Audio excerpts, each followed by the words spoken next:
హల్లెలూయా, హల్లెలూయా, హల్లెలూయా, హల్లెలూయా. ఆదివారం ఆరాధనకు వచ్చినామండి.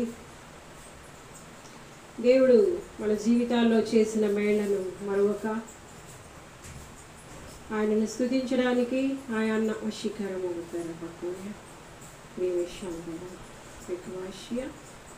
ఆది నుంచి అంతవరకు మీరు అధ్యక్షత వహించండి. నేను ప్రతి మాటలో మీ జీవం విడుదల అవడానికి సహాయం దయచేయండి. ఆరాధన అంతట్లో అధ్యక్షత వహించండి. చేరాల్సిన వారికి మాటలు చేరడానికి సమస్త వారి వక్తం యశ్మిత ధ్యాన జీవాత్మ మీరు వ్యాపించండి. ప్రతి హృదయాన్ని టచ్ చేయండి. యేసునామంలో కొద్ది విన్నపాలు అడుగుచున్నాం తండ్రి, ఆమేన్. హల్లెలూయా, హల్లెలూయా, హల్లెలూయా, హల్లెలూయా, హల్లెలూయా, హల్లెలూయా, హల్లెలూయా, హల్లెలూయా, హల్లెలూయా, హల్లెలూయా. పరవాసినైనా కడుపేదను నాకేలా ఈ భాగ్యము, పరమందు నీవు పరవాసినైనా కడుపేదను నాకేలా ఈ భాగ్యము, పరమందు నాకు నీ స్వాస్యము నీవిచ్చు బహుమానము, పరవాసినైనా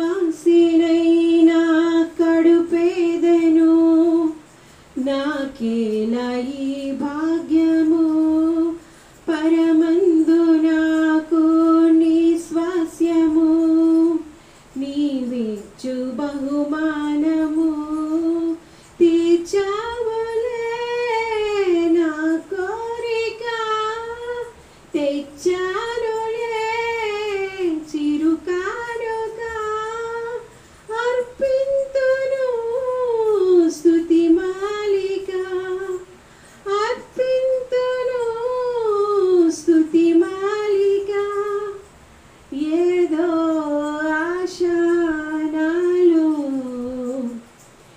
నీతోనే జీవించని ఏరై పారే ప్రేమ నాలోనే ప్రవహించని. హల్లెలూయా, హల్లెలూయా, హల్లెలూయా, హల్లెలూయా. ఈరోజు మనం కీర్తనల గ్రంథం 131వ అధ్యాయం ధ్యానించుకుంటున్నామండి.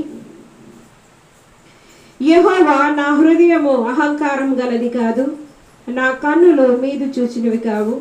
నాకు అందని వాటి అందైనను గొప్ప వాటి అందైనను నేను అభ్యాసం చేసుకొనటలేదు. నేను నా ప్రాణమును నిమ్మలపరుచుకొని ఉన్నాను, సముదాయించుకొని ఉన్నాను.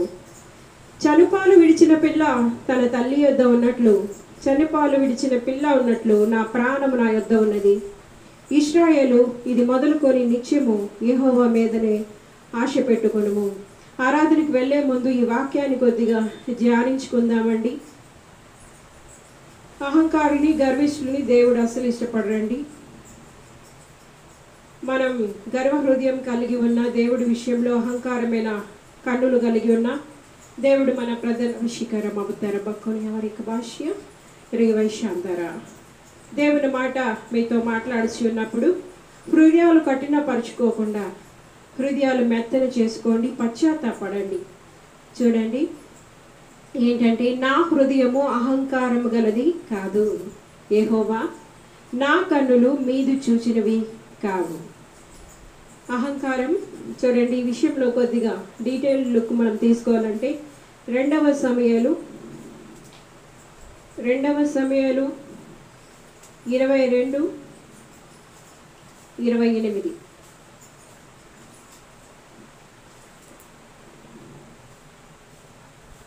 చదువుతున్నాను.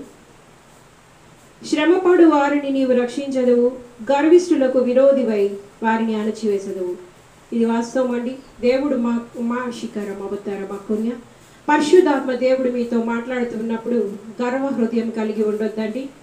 ఏం చేస్తారంటే వెంటనే మీరు పశ్చాత్తాపడడం అనేది అవసరం. చూడండి, శ్రమపడు వారిని నీవు రక్షించదు, గర్విష్ఠులకు విరోధివై వారిని అంచే. శ్రమ పడినప్పుడు, ఆయన నిమిత్తమై మనం శ్రమ పడినప్పుడు మనము ఆయన కృపని పొందుకుంటాం. కానీ ఎప్పుడైతే గర్విష్ఠులుగా ఉన్నామో దేవుడి విషయంలో వాళ్ళని దేవుడు అణిచేస్తాడు. అర్థమైందా? బాగా అర్థం చేసుకోండి. కీర్తనలు 101:5 101:5లో ఏం చెప్పబడుతుందంటే, తమ పొరుగు వారిని చాటున దూషించి వారిని నేను సంహరించెదను, అహంకార దృష్టి గలవారిని గర్వించిన హృదయం గలవారిని నేను సహింపను. చూడండి, ఆయనకి అహంకార దృష్టి అనేది, గర్వించే హృదయం అనేది దేవుడి విషయంలో అస్సలు ఉండకూడదండి. దేవుడు మీతో మాట్లాడుతున్నప్పుడు లోబడండి. మనందరికీ దేవుడు ఒక్కరే. మీకు పదే పదే ఈ మాట నేను ఎందుకు చెప్తున్నాను అంటే, భయంకరమైన శ్రమ కాలంలో, భయంకరమైన అగ్నిగుండంలోకి ఎవరు పాత్రలు కాకూడదని నేను చెప్తున్నాను. చూడండి, తమ పొరుగు వారిని చాటున దూషించి వారిని నేను పొరుగు వారిని పక్కపక్కనే దూషిస్తూ ఉంటారు. ముందుకు బాగానే ఉంటారు కానీ వెనకాల దూషిస్తూ ఉంటారు. దేవుడికి ఎట్లాంటి వాళ్ళని ఏర్పాటు చేసుకుంటారంటే, తగ్గించుకోవాలండి. అహంకార దృష్టి గలవారిని గర్వించిన హృదయం గలవారిని నేను సహింపను, నా యొద్ద నివసించినట్లు దేశంలో నమ్మకస్తులైన వారిని నేను కనిపెట్టుచున్నాను, నిర్దోషి మార్గమందు నడిచివారు నాకు పరిచారకులు. నిర్దోషమైన మార్గాలు మనం కలిగి ఉండాలండి. చాటున మనం ఎవరిని దూషించేవారుగా ద్వేషించేవారుగా ఉండకూడదు. అహంకారము గర్వం అనేది దేవుడికి ఇష్టం లేదు. యెషయా 2:12 చూసుకున్నప్పుడు, యెషయా 2:12 ఏం చెప్పబడుతుందంటే,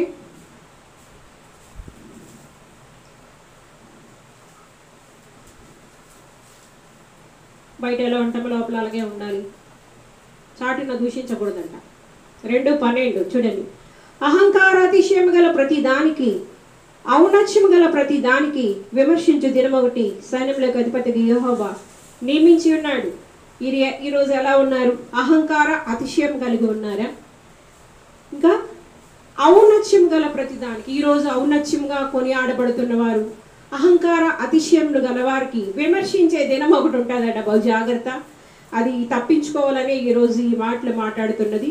జెఫన్యా 3:11 వాస్తవం అండి. పుట్టించిన దేవుడికి మనం సమాధానం చెప్పాల్సిన అవసరం అనేది ఉంది మీకు. అందుకే చెప్తున్నా నేను, మనల్ని ఎవరు పుట్టించారో ఆ దేవుడికి మన జీవితం విషయంలో మనం సంజాయిషి ఇవ్వాలి. ఒకరోజు నిన్ను పుట్టించాను కదా, నీతో నేను మాట్లాడినాను కదా, మరి నీ రెస్పాన్స్ ఏంటి అని దేవుడు అడిగినప్పుడు నువ్వు సంజాయిషి ఇవ్వగలగాలి. జెఫన్యా 3:11 ఆ దినమున నీ గర్వమును బట్టి ఆ దినమున, చూడండి, ఆ దినమున నీ గర్వమును బట్టి సంతోషించి వారిని నీలో నుండి నేను వెళ్ళగొట్టెదను గనుక నా పరిశుద్ధమైన కొండ యందు నీవిక గర్వం చూపవు. నా మీద తిరుగుబడి నీవు చేసిన క్రియల విషయమై నీకు సిగ్గు కలుగదా? చూసారా, దేవుడి మీద తిరగబడేవారుగా, దేవుడి విషయంలో గర్వించేవారుగా, నీ గర్వాన్ని చూసి మిగతా వాళ్ళు సంతోషించేవారుగా నువ్వు ఉన్నావా? నిన్ను వెళ్ళగొడతానని చెప్తున్నారు. ఎక్కడి నుంచి? సజీవుల దేశంలోంచి తరిమేస్తానని చెప్తున్నారు. కనుక నా పరిశుద్ధమైన కొండ యందు నీవిక గర్వం చూపవు. ఒకవేళ ఆయన పరిశుద్ధ కొండ అంటే ఆయన ఎన్నుకుని ఏర్పాటు చేసుకునే ఈ ప్రార్థనా స్థలాల విషయంలో ఎవరైనా గర్వం చూపిస్తున్నారా? మరి నీకు సిగ్గు కలుగదా అని దేవుడు అడుగుతున్నారు. గర్వం చూపిస్తూ ఆ గర్వాన్ని బట్టి నిన్ను అందరూ కొనియాడుతుంటే నువ్వు సంతోషిస్తున్నావా? ఆ దినమున నీ గర్వమును బట్టి సంతోషించి వారు నీలో నుండి నేను వెళ్ళగొట్టుదును గనుక నా పరిశుద్ధమైన కొండ యందు నీవిక గర్వం చూపవు. చూసారా, నా మీద తిరుగుబడి నీవు చేసిన క్రియల విషయమే నీకు సిగ్గు కలుగదా అని దేవుడు అడుగుతున్నారు. ఆయన మీద తిరుగుబాటు కలిగి ఉన్నారా? ఆయన విషయంలో గర్వం చూపిస్తున్నారా? అహంకార అతిశయం ఔన్నత్యం చూపిస్తున్నారా? దేవుడికి సన్నిధికి వ్యతిరేకంగా తిరుగుబాటు చేసిన పరిస్థితి ఉంటే నిన్ను చూసి ఆనందించే వాళ్ళు ఎక్కువ ఉన్నారా? ఇదంతా చాలా భయంకరం అండి. దేవునికి వ్యతిరేకంగా మనం లెగవకూడదు. అర్థమైందా? ఆయన వెళ్ళగొడతానంటున్నారు. అంతేకాదు, ప్రతీకారం చేసే దినం అనేది ఒకటి ఉంది. చూడండి, జాగ్రత్త. పుట్టిన ప్రతి మనిషి అర్థం చేసుకోవాల్సిన విషయాలు ఇవి. సామెతలు 30:13 ఎందుకంటే, ఒక దేవుడు మనం పుట్టిస్తే ఈ లోకానికి వచ్చాము, ఆయన మనకి ప్రాణం ఇస్తే ఈ లోకంలో బతుకుతున్నాము. ఆయన ఎప్పుడు ఊపిరి తీసేస్తారో మనం పోతాం. బాగా అర్థం చేసుకోండి. సామెతలు 30:13.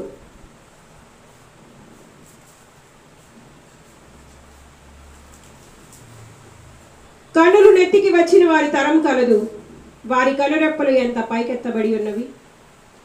దేవుడికి వ్యతిరేకంగా మనం కన్నులు ఎత్తకూడదండి. అర్థమైందా? దేవుడికి వ్యతిరేకంగా మనం లెగవకూడదు. కన్నులు నెత్తికి వచ్చిన వారి తరం అంట. అది ఇదేనేమో అనిపిస్తుంది నాకు.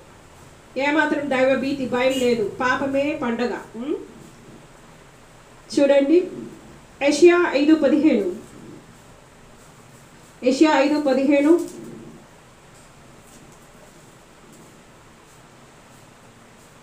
అల్పులు అనగదొక్కబడుదురు, గనులు తగ్గింపబడుదురు, గర్విష్ఠుల చూపు తగ్గును. చూసారండి, ఈ గర్విష్ఠులు అహంకారుల గురించి అదే చెప్తున్నారు. ఈ లోకంలో ఇప్పుడు గనులుగా ఎంచబడుతున్నారేమో, గర్వముగా తిరుగుతున్నారేమో, గర్వం కలిగి దేవునికి వ్యతిరేకంగా, దేవుని సన్నిధికి వ్యతిరేకంగా లేస్తున్నారేమో. తగ్గించుకోవడం మంచిదని దేవుడు చెప్తున్నారు. చూడండి, అదే జెర్మియా 45:5.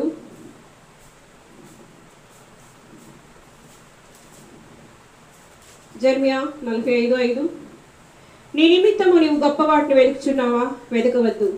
నేను సర్వ శరీరం మీదకి కీడు రప్పించుచున్నాను. అయితే నీవు వెళ్ళు స్థలములన్నిటిలో దోపుడు సొమ్ము దొరికినట్టుగా నీ ప్రాణము నీకు ఇచ్చున్నాను అని ఇది ఇరిగిమాతో అప్పుడు చెప్తున్నారు. నీకు ఏమంటున్నారంటే గొప్ప వాటిని వెతకొద్దు. ఇంకా ఏంటి? సర్వ శరీరాల మీదకి కీడు అనేది వస్తుంది అని దేవుడు చెప్తున్నారు. అది వాస్తవమేనండి. పరిస్థితులు అలాగే ఉన్నాయి. పరిస్థితులు చాలా పరిస్థితులు అనేవి చాలా చాలా భయంకరంగా ఉన్నాయండి. దేవుడు చెప్తున్న ఏ మాట నిరర్ధకం కాదు. చూడండి, ఆయన ఏ మాట చెప్పినా అది నిరర్ధకం కాదు, అవి నెరవేర్చబడతాయి. రోమ 12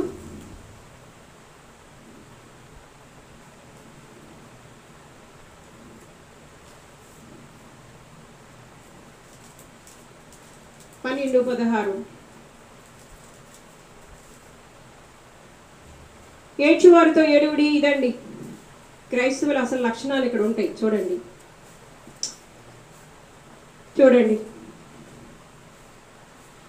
ప్రార్థన యందు పట్టుదల కలిగినుడి, పరిశుద్ధుల అవసరంలో పాలు పొందు శ్రద్ధగా ఆతిథ్యం ఇచ్చుచునుడి. మిమ్మల్ని హింసించి వారిని దీవించుడి గాని శపింపవద్దు. సంతోషించు వారితో సంతోషించుడి, ఏడ్చు వారితో ఏడువుడి. ఒకరితో ఒకడు మనస్సు కలిసి ఉండుడి. హెచ్చువాటి యందు మనస్సుంచక తగ్గువాటి యందు ఆసక్తులై ఉండుడి. మీకు మీరే బుద్ధిమంతులమని అనుకునవద్దు. కీడుకు ప్రతి కీడు ఎవనికి చేయవద్దు. మనుషులందరి దృష్టికి యోగ్యమైన వాటిని గురించి ఆలోచన కలిగి ఉండుడి. సఖ్యమైతే మీ చేతనైనంత మట్టుకు సమస్త మనుషులతో సమాధానంగా ఉండుడి. ఇది క్రైస్తవ లక్షణాలండి. ఇవన్నీ కూడా యేసు ప్రభువుని నమ్ముకున్నాం అన్నంత మాత్రాన కాదు, కానీ ఇవన్నీ లక్షణాలు కూడా మనలో ఉండాలి. ఎప్పుడు తగ్గు వాటి విషయంలోనే మనం ఆసక్తి కలిగి ఉండాలి. హెచ్చు వాటి యందు మనం మనస్సు ఉంచుకోకూడదు. ఏడ్చు వారితో ఏడవాలి, ఒకరితో ఒకరు మనస్సు కలిసి ఉండాలి. చూడండి, ఎవరిని దీవించాలి శపించకూడదు. సంతోషించు వారితో సంతోషించుడి. మీకు మీరే బుద్ధిమంతులు అనుకోవద్దు. కీడుకు ప్రతి కీడు ఎవ్వరికి చేయొద్దు. ఇవన్నీ కూడా దేవుడు చెప్తున్న మాటలు. చూడండి, ఇంకా యోబు 42:3. యోబు 42:3.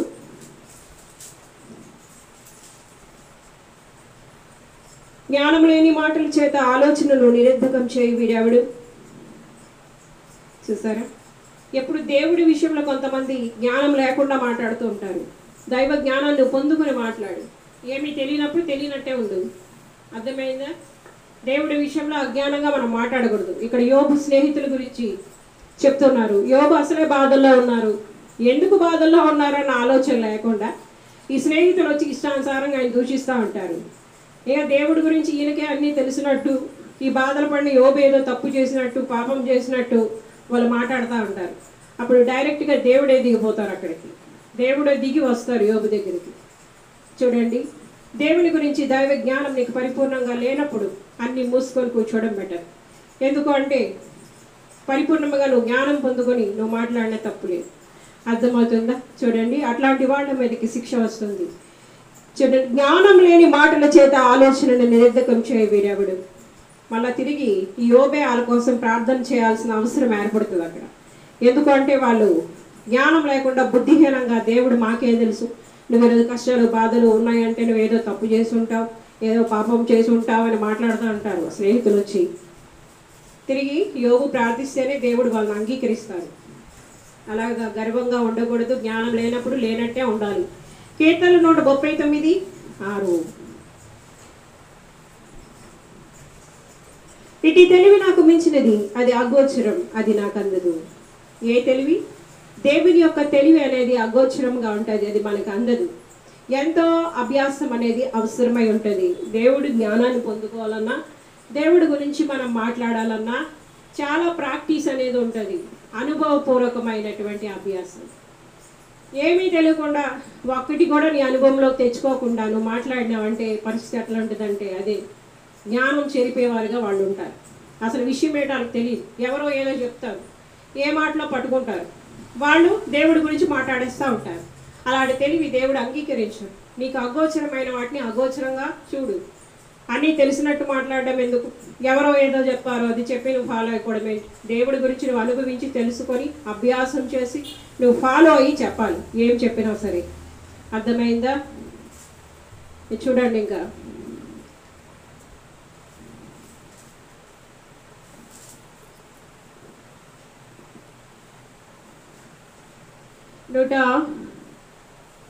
చూడండి ఇదనమాట.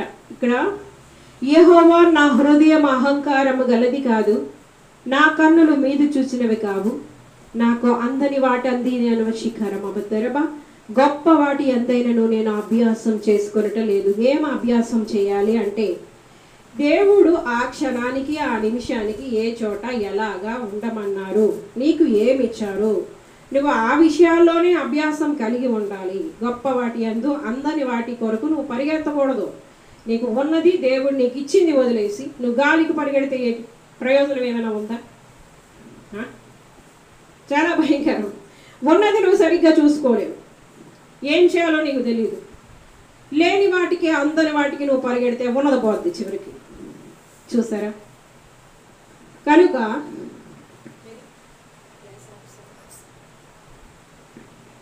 ఏంటట? అందని వాటి యందు గొప్ప వాటి యందు అభ్యాసం. నీకు దేవుడు ఏమిచ్చారో దాని విషయంలో అభ్యాసం కలిగి ఉండు. దేవుడు చేసినవన్నీ శాశ్వతమైనవి, దానికి ఏమి చేర్చబడదు, దాని నుండి ఏమి తీయబడదు. అర్థమవుతుందా? నీకు కనబడినంత మాత్రాన తీసినట్టు కాదు, నీకు కనబడినంత మాత్రాన అది లేనట్టు కాదు కదా. కనుక నీకు అందని వాటి యందు గొప్ప వాటి యందు అభ్యాసం చేయొద్దు. నీకు ఉన్న వాటి అందే నువ్వు సంతోషము కలిగి శిఖరం అబద్ధరబా. దేవుడు మీతో మాట్లాడుతున్నారు, పరిశుద్ధాత్మ సన్నిధి బలంగా ఇక్కడ ఉన్నారు. నాకు అందని వాటి అందైనను గొప్ప వాటి అందైనను నేను అభ్యాసం చేసుకొనట లేదు. ఏమి నువ్వు అభ్యాసం చేసావో, ఏమి నువ్వు ఎక్స్పీరియన్స్ చేసావో, దేవుడి గురించి నీకు ఎంతవరకు తెలుసో అది చెప్పు, తప్పు లేదు. ఎవరో ఏదో చెప్పారు కదా నేను కూడా చెప్పేస్తానంటే దానివల్ల ప్రయోజనం లేదు. ఎందుకంటే అదే మరి ఆలోచన నిరర్ధకమైన మాటలు పలుకుతూ ఆలోచన చెరుపుచున్న వీడెవడు అని అడుగుతున్నారు. అందుకే నీకు అగోచరమైన వాటిని గురించి నువ్వు మాట్లాడకు. చూడండి, ఎప్పుడు మన కన్నులు మీది చూసినవిగా ఉండకూడదు, అలాగ అభ్యాసం చేసుకోవాలా. రెండో వచనం చూడండి. నేను నా ప్రాణమును నిమ్మలపరుచుకొని ఉన్నాను, సముదాయించుకొని ఉన్నాను. మన మనుషులం కదండి, మన ప్రాణం ఎక్కడెక్కడో తిరుగుద్ది. ఉన్నది అనుభవించకుండా నీకు ఉన్నది చక్కగా నువ్వు అనుభవించి సంతోషించి ఆనందించాలి కదా. ఏ దినానికి ఆ దినమే, ఏ క్షణానికి ఆ క్షణమే నువ్వు ఆనందిస్తూ ఉండాలి ప్రభువునందు. అంతేగాని మన ప్రాణాన్ని మనం సముదాయించుకోవాలి. ప్రాకారం లేక పాడైన పురము ఎంతో తన మనస్సు అరుచుకొనలేనివాడు అంతే అంట. చూసారా? పరాక్రమశాలి కంటే దీర్ఘశాంతం గలవాడు శ్రేష్ఠుడు, పట్టణం పట్టుకున్నవాడి కంటే తన మనస్సు స్వాధీనపరుచుకున్నవాడు శ్రేష్ఠుడు. మనసు వెళ్ళే చోటకల్లా మనం వెళ్ళకూడదు, ప్రాణం వెళ్ళే చోటకల్లా వెళ్ళకూడదు. మనం అందని వాటి యందు గొప్ప వాటి యందు మనం అభ్యాసం కలిగి ఉండకూడదు. మీకు అర్థమైందా? మన ప్రాణాన్ని మనం సముదాయించుకోవాలి. ఎలా సముదాయించుకోవాలంటే తెలుసా? చనుపాలు విడిచిన పిల్ల తన తల్లి వద్ద ఉన్నట్లు చనుపాలు విడిచిన పిల్ల ఉన్నట్లు నా ప్రాణము నా యొద్ద ఉన్నది. నా ప్రాణమా సన్నుతించుమా, నా అంతరంగ సమస్తమా ప్రస్తుతించుమా. నా ప్రాణమా సన్నుతించుమా, నా అంతరంగ సమస్తమా ప్రస్తుతించుమా. మహిమగల దేవుని. చూసారా, ఎప్పుడు ఎల్లప్పుడూ మనం అట్లా అభ్యాసం చేసుకుంటూ మన ప్రాణాన్ని మనం సముదాయించుకుంటూ మనకి ఉన్న దాంట్లో, దేవుడు మనకిచ్చిన దాంట్లో మనం అభ్యాసం కలిగి ఉండాలి. ఎల్లప్పుడూ అదే అభ్యాసంలో కొనసాగాలి. దేవుడు ఇంకా నిన్ను హెచ్చించాలి అనుకుంటే ఎవరు ఆపలేరు. ఇంకా దేవుడు నిన్ను ఆశీర్వదించాలనుకుంటే అది ఎవరు కూడా ఆపలేరు. కానీ ఈ అభ్యాసం చాలా అవసరం. చిన్నపిల్ల, చనిపోలు విడిచిన పిల్ల ఎవరిని నమ్ముతుందండి? ఆ పిల్లడో పిల్లో తల్లిని నమ్ముతారు. వాళ్ళు ఎలా నమ్ముతారు? అంత చిన్న పిల్లలు ఆ తల్లి కనబడకపోతే వాళ్ళు చాలా ఆతృతపడతారు. అట్లా ఆ తల్లి దగ్గర ఆ బిడ్డ ఎట్లుంటుందో మనము ఎలాగుండాలి, మన ప్రాణం అనేది మన దగ్గర అట్లా ఉండాలి. అది ఎక్కడెక్కడ తిరగకూడదు, నచ్చిన చోటకల్లా మన ప్రాణం వెళ్ళకూడదు. అట్లాంటి అభ్యాసం ఎవరికి పనికిరాదు. ఈ చిన్న పిల్ల, చిన్న బిడ్డ ఆ తల్లి దగ్గర ఎంత సముదాయించుకొని, అంటే ఇంకా అది తల్లి మీద చాలా ఫుల్ 100% కాన్సన్ట్రేట్ చేసి ఎట్లా ఉంటుందో మన ప్రాణం ఎల్లప్పుడూ కూడా అట్లా మన దగ్గర ఉండాలి. అంత నమ్మకంగా ఉండాలి. మీకు అర్థమైందా? ఈ నమ్మకం అంతా ఎవరి మీద ఉండాలి? దేవుడి మీద ఉండాలి. ముందు మన ప్రాణాన్ని మనం సముదాయించుకోవడం అలవాటు చేసుకోవాలి. చూడండి, ఇంకా ఏంటంటే ఇక్కడ ఈ విషయమే మేము ధ్యానించుకోవాలంటే కీర్తనలు 62:1.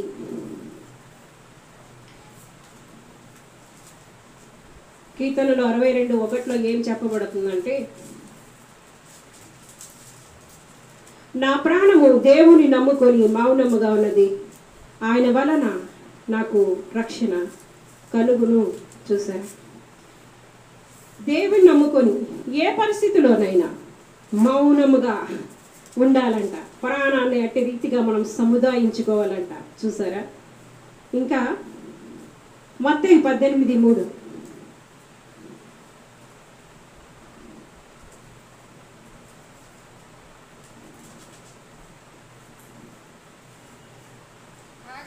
కాగా బిడ్డవలే తను తాను తగ్గించుకుని వాడెవడు వాడే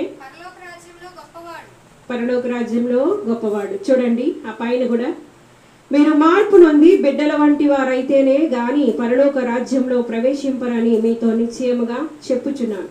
కాగా ఈ బిడ్డ వాళ్ళే తను తాను. చూసారా, మార్పు నొంది బిడ్డల్లాగా అయిపోవాలండి. ఖచ్చితంగా మార్పు నొంది బిడ్డల్లాగా అయిపోవాలి. వాళ్ళే పరలోక రాజ్యాన్ని స్వతంత్రించుకుంటారు. మీకు అర్థమైందా? పరిస్థితి ఏదేమైనా ఇదిగో క్రీస్తునందున్న వారు నూతన సృష్టి. అంటే పాతవి గతించిపోతాయి, కొత్త వస్తాయి, కొత్త జీవితం ప్రారంభమవుతుంది. జీవింపజేసే ఆత్మ అయిన యేసు ప్రభు వారు ఎప్పుడైతే నీ హృదయంలో నివసిస్తూ ఉంటారో నీ నరనరాల్లోకి, ఎముకల్లోకి ఆ జీవం ఎక్కుతుంది. ఎప్పుడైతే దినదినం ఆ వాక్యం అనే పాల చేతను పోషింపబడి ఆ యొక్క ప్రాణాత్మలు, కీళ్ళు, మూలుగులు విభజించినంత మట్టుకు ఈ యొక్క వాక్యం అనేది నిన్ను శుద్ధి చేయడం ప్రారంభిస్తూ ఉంటాడు. ఈ విధంగా అనుదిన అభ్యాసం చేత గొప్ప వాటి అందైనా నీకు అందని వాటి అంద అభ్యాసం కలిగి ఉండకుండా నీ ప్రాణాన్ని నీవు సముదాయించుకొని ఎలా ఉండాలట? చిన్న బిడ్డలాగా మార్చుకోవడం. వివశాందర చిన్న బిడ్డల్లాగా ఉండడానికి నువ్వు అభ్యాసం కలిగి ఉండాలి. అట్లాంటి వారిదే పరలోక రాజ్యం. చూసారా, చూడండి, మీరు మార్పు నొంది బిడ్డల వంటి వారైతేనే గాని పరలోక రాజ్యంలో ప్రవేశింపరని మీతో నిశ్చయముగా చెప్పుచున్నాను. కనుక మనం ఖచ్చితంగా బిడ్డల్లాగా, చిన్న బిడ్డలకి ఎట్లా ఉంటారో అలాగే మారిపోవాలా. లోపల పగలు, కోపాలు, ద్వేషాలు ఇవేమి ఉండకూడదు. అర్థమైందా? హృదయం మోసకరమైంది, అది ఘోరమైన వ్యాధి కలది. హృదయాన్ని అనుసరించి వెళ్ళకూడదు, ఆ హృదయాన్ని దేవుడికి ఇవ్వాలి. ఆ విషయమే నెక్స్ట్ వీక్ మనం మాట్లాడుకుందాం. 1 కొరింథియన్స్ 14:20. 1 కొరింథీయులు 14:20. సోదరులారా, మీరు బుద్ధి విషయమై పసిపిల్లలు కాక దుష్టత్వం విషయమై శిశువులుగా ఉండుడి. బుద్ధి విషయమై పెద్దవాళ్ళై ఉండుడి. చూసారా, చూడండి, సహోదరులారా, మీరు బుద్ధి విషయమై పసిపిల్లలు కాక దుష్టత్వం విషయమై శిశువులుగా ఉండుడి. బుద్ధి విషయమై పెద్దవాళ్ళై ఉండుడి. బుద్ధి జ్ఞాన సర్వసంపదలు ఎక్కడ గుప్తమై ఉన్నాయండి? యేసు ప్రభులో గుప్తమై ఉన్నాయి. బుద్ధి జ్ఞాన సర్వసంపదలు. మీకు అర్థమైందా? బుద్ధిహీనులై ఉండకండి చాలా చోట్ల బైబిల్లో చెప్పబడతాడు. నీ బుద్ధి నీకు కావలి కాస్తుందట. నీకు అర్థమైందా? అలాంటి బుద్ధి విషయంలో మనం పెద్దలుగా ఉండాలి. దుష్టత్వం విషయంలో చిన్నపిల్లలుగా ఉండాలి. దుష్టత్వం కలిగి ఉండకూడదు. ఇప్పుడు చిన్నపిల్లలు ఎవరినైనా హింసించడానికి ఇష్టపడతారు. ఇప్పుడు చనిపోలు విడిచిన పిల్ల ఆ తల్లి దగ్గర ఉన్నట్లుగా నీ ప్రాణం అలా ఉన్నది అనుకోండి. అంత చిన్న బిడ్డలు ఎవరికైనా హింసిస్తారా? ఎవరినైనా బాధిస్తారా? ఎవరినైనా దుఃఖ పెడతారా? ఎవరైనా ఆయాస పెడతారా? అట్లా దుష్టత్వ విషయంలో పసిపిల్లలుగా ఉండాలి. బుద్ధి విషయంలో పెద్దవాళ్ళుగా ఉండాలి. చూడండి, ఇంకా ఏంటట? బుద్ధి విషయమై పెద్దవాళ్ళై ఉండుడి. బుద్ధి విషయమై పసిపిల్లలు కాక దుష్టత్వం విషయమై శిశువులుగా ఉండుడి. దుష్టత్వం చూపడం విషయంలో మాత్రం శిశువులుగా మార్చబడమని వాక్యం మనకి సెలవిస్తూ ఉన్నారు. ఇంకా చూడండి, చాలా మాది ఇక్కడ బాగా అర్థమైందా మీకు? ప్రాణము చూడండి, నేను నా ప్రాణమును నిమ్మలపరుచుకొని ఉన్నాను, సముదాయించుకొని ఉన్నాను. చనుపాలు విడిచిన పిల్ల తన తల్లి వద్ద ఉన్నట్లు, చనుపాలు విడిచిన పిల్ల ఉన్నట్లు నా ప్రాణం నా యొద్ద ఉన్నది. చూడండి, ఈ 2 వచనాలు అయిపోయినాయిగా. ఇశ్రాయేలు, ఇది మొదలుకొని నిత్యము యెహోవా మీదనే ఆశ పెట్టుకొనుము. నీ ఆశ అనేది ఏమైనా ఉంటే అది దేవుడి మీదే పెట్టుకోవాలి. ఆశలన్నీ నీ మీదనే తీర్చవా ప్రభు, నా ఆశలన్నీ నీ మీదనే తీర్చవా ప్రభు. నిరీక్షణ కలిగి ఎదురు చూచుచుంటిని, నిరీక్షణ కలిగి ఎదురు చూచుచుంటిని. నలిగిన మనసు, చెదిరిన హృదయం, ఎండిన ఎముకలై నేనుంటిని. నలిగిన మనసు. చూడండి, ఏంటంటే మీరు ఎంత నలిగిపోయి, ఎంత విరిగిపోయి, ఎంత కొట్టబడి, ఎంత ఎండిపోయిన పరిస్థితిలో ఉన్నప్పటికీ కూడా నీ ఆశలన్నీ ఎప్పుడైతే దేవుడి మీద పెట్టుకుంటావో ఒకటొకటిగా నీ ఆశలన్నీ నెరవేర్చబడడం అనేది నువ్వు చూస్తావు. చూడండి, అందుకని మనం ఎల్లప్పుడూ కూడా ప్రభువుని మనం స్తుతించబద్ధులమై ఉన్నాము. ఈ యొక్క కీర్తన 137లో ఇశ్రాయేలు, యెహోవా మీద ఆశ పెట్టుకొనుము, యెహోవా యొద్ద కృప దొరుకును, ఆయన యొద్ద సంపూర్ణ విమోచన దొరుకును. ఆయన దగ్గర కృప ఉందండి, సంపూర్ణ విమోచన కూడా ఉంది. సో ఆయన మీద మనం ఎల్లప్పుడూ ఆశ పెట్టుకునేవారుగా ఉండాలి. 113:2లో 113:2 హల్లెలూయా. ఇది మొదలుకొని ఎల్లకాలము యెహోవా నామము సన్నుతింపబడునుగాక. కనుక ఎల్లప్పుడూ మనం దేవుణ్ణి స్తుతిస్తూ మన ప్రాణాన్ని మనం సముదాయించుకుంటూ ఆయన యొక్క కృపలో మనం కొనసాగాలి. అర్థమవుతుందా మీకు? ఎల్లప్పుడూ కూడా మనకి అందని వాటి ఎందైనా గొప్ప వాటి ఎందైనా మనం అభ్యాసం కలిగి ఉండకూడదు, కానీ మనం మన ప్రాణాన్ని సముదాయించుకొని బుద్ధి విషయమై ఎల్లప్పుడూ కూడా పెద్దవారులుగా, దుష్టత్వ విషయంలో చిన్న బిడ్డలుగా ఉండాలి. పరలోక రాజ్యానికి మనం వెళ్ళాలి అంటే ఖచ్చితంగా చిన్న బిడ్డల వంటి మార్పు నొందిన స్వభావాలు మనం కలిగి ఉండాలి. అర్థమవుతుందా? చాటున మనం మన పొరుగు వారిని దూషించకూడదు. గర్వము, అహంకార, అతిశయం, ఔన్నత్యం, ఇలాగా ఇవన్నీ కూడా అనగద్రొక్కబడతాయి దేవుని చేత. కనుక దేవుని సందులో దీనులై, దీన మనస్కులై మిమ్మల్ని మీరు తగ్గించుకొని ఎప్పుడైతే మీ చెడు మార్గాలు విడిచిపెట్టుకొని జీవిస్తారో ఆయన యొద్ద కృప దొరుకుతుంది, విమోచన దొరుకుతుంది. ఆయన నామము సూర్యోదయం మొదలుకొని సూర్యాస్తమయం వరకు ఎల్లప్పుడూ కూడా స్తుతినంగా తగినదే. కనుక మనం స్తుతింపబద్ధులమై ఉన్నాం. కాసేపు మనం స్తుతిద్దాం. వెరీ హల్లెలూయా, హల్లెలూయా. నాయనా మా జీవితాల్లో మీరు చేసిన మేళ్లకు మేమేమి చెల్లించగలం తండ్రి. నాయన రక్షణ పాత్రను చేతబోని మీకు మా హృదయపూర్వక కృతజ్ఞత, స్తుతి, స్తోత్ర, ఆరాధనలు అర్పిస్తున్నాం. దేవాది దేవ, సర్వాధికారి, సర్వోన్నతుడా, స్తోత్రం. హల్లెలూయా, హల్లెలూయా.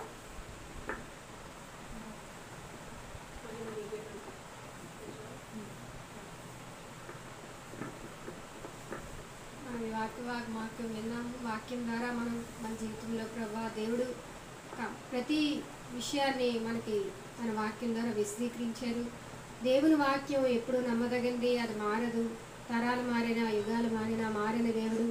మరొకసారి మార్పు లేని దేవుడిని మనం స్తుతించుకుందాం, ఆరాధించుకుందాం. మహిమ ప్రభు నీకే, ఘనత ప్రభు నీకే, మహిమ ప్రభు నీకే, ఘనత ప్రభు నీకే, స్తుతులు వందన స్తోత్రములు, పరిశుద్ధ ప్రభు నీకే,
మమ్మల్ని వెలిగించే దేవుడు నాయన ప్రభా, మమ్మల్ని ఈ లోకంలో ప్రకాశించే జ్యోతులుగా నిలబెట్టిన దేవానికి స్తోత్రం తండ్రి.